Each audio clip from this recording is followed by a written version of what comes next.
Salut à toi et bienvenue sur ce nouveau tuto. Non, je ne suis pas là pour vous tirer les cartes afin de vous lire votre avenir. Si on se retrouve aujourd'hui, c'est pour savoir comment créer du brouillard et y associer une petite ambiance facile et rapide. Allez, pas de blabla, du résultat, c'est parti. On va ouvrir un nouveau calque. Pour cela, on clique ici. Ensuite, on va sélectionner la couleur blanche. Pour cela, on clique ici. Puis ici pour sélectionner le pinceau. Vient le moment de dessiner notre brouillard.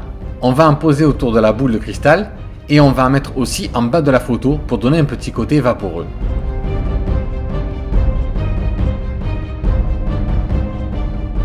Ensuite, nous allons cliquer sur filtre, puis flou et flou gaussien. Il ne reste plus qu'à monter progressivement notre curseur afin de choisir l'intensité de notre brouillard.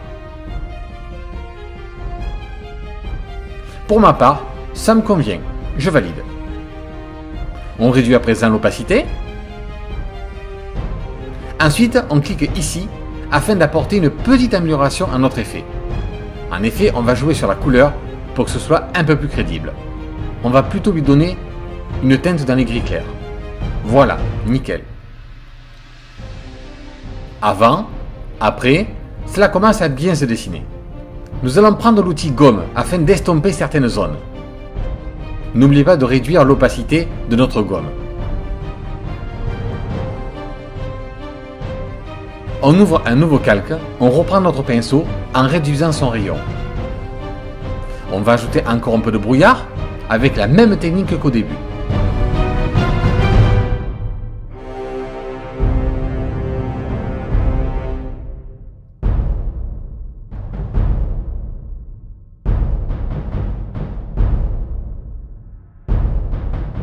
On reprend l'outil gomme et on estompe un petit peu les excédents de brouillard.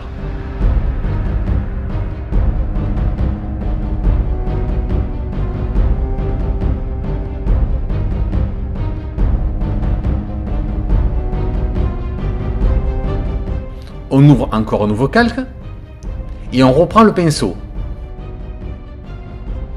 Ainsi, nous allons pouvoir ajouter quelques petites lucioles.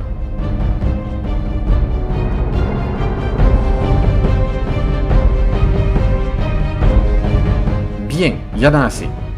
On va à nouveau appliquer un flou gaussien, mais plus doux.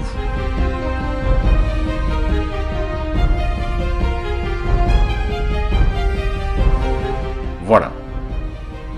On sélectionne nos trois calques et on les fusionne en faisant commande ou CTRL-E. Un petit avant, après, ça progresse bien. On va ouvrir Caméra Raw en faisant commande ou CTRL plus Tab plus A.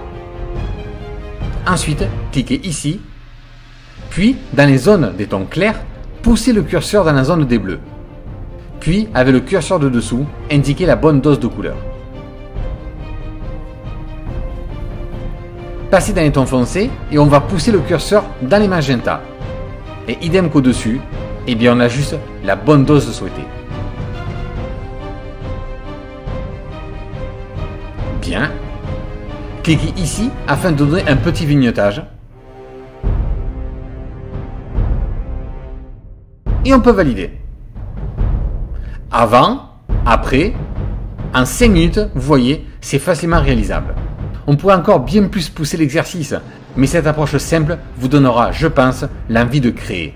C'est enfin terminé, j'espère vous revoir la semaine prochaine.